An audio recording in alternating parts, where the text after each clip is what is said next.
श्री गुरु सत्ताय नमः। पुस्तक का नाम गायत्री विषयक शंका समाधान।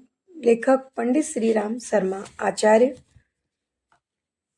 शीर्षक प्रातः सायं उपासना। 1 घंटे में गायत्री मंत्र की 11 माला का जप सामान्य गति से पूरा हो जाता है। किन्हीं की गति कम भी हो सकती है और किन्हीं की ज़्यादा, पर औसत गति यही मानी जा सकती है। इस प्रकार 15 माला जपने में लगभग 1.5 घंटा समय लगना चाहिए। यह सारा समय प्रातःकाल ही लग सके तो अधिक अच्छा है, अन्यथा उसे प्रातः सायं में 2 बार में भी पूरा किया जा सकता है।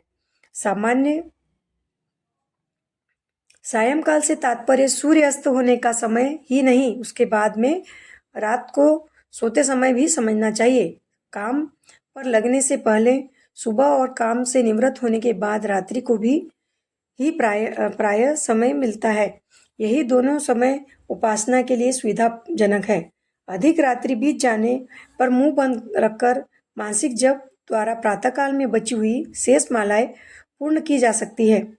प्रयत्न यही करना चाहिए कि अधिकांश जप संख्या प्रातःकाल पूर्ण हो जाए। इसके लिए 1 घंटा सुबह और आधा घंटा रात्रि में अथवा 1.25 घंटा सुबह और 15 मिनट रात्रि में, इस प्रकार समय निर्धारित किया जा सकता है।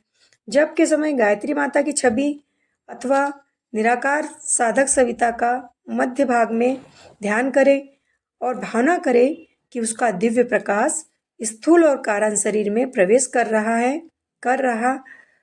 उन्हें ज्योतिर्मय बना रहा है।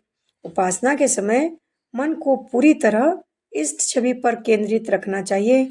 उसे इधर उधर भटकने नहीं देना चाहिए और न ही दूसरे विचारों को मन क्षेत्र में प्रविष्ट होने देना चाहिए।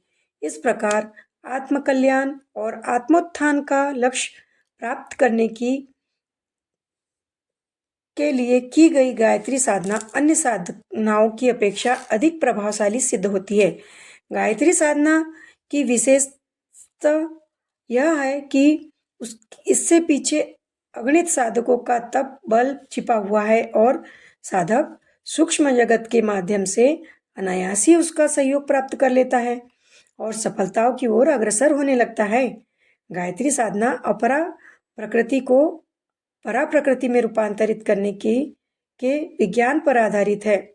मनुष्य की पार्श्विक वृत्तियों के स्थान पर ईश्वरीय शक्तियों को प्रतिष्ठित करना ही अध्यात्म विज्ञान का कार्य है।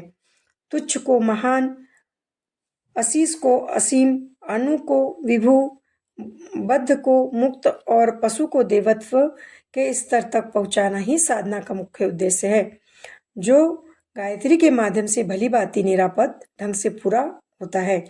पिछले जमाने में धार्मिक जगत में विकृतियों के बढ़ जाने तथा विज्ञान जगत में नए नए चमत्कार दृष्टिगोचर होने के कारण लोगों में अध्यात्म तथा ईश्वर पर अनास्था का भाव विशेष रूप से उत्पन्न हो गया था। कितने ही नवशिक्षित व्यक्ति तो इसे मात्र अंधविश्वास मानकर इसको बुद्धिहीनता का प्रतीक मानने लगे थे, पर अब विज्ञान के चरम सीमा पर पहुंच जाने के पश्चात भी संसार की गतिविधियों में कोई आशाजनक कल्याणकारी लक्षण न देखकर उनकी विचारधारा बदलने लगी है। अब यह अनुमान किया जा रहा है कि संसार में केवल भौतिक पक्ष ही सब कुछ नहीं, वरन अध्यात्म पक्ष को मान्यता मिलने से ही मनुष्य वास्तविक मानवता के समीप पहुंच सकता है। गायत्री साधना सर्वजनीन, सुगम, स्पष्ट और सरल है।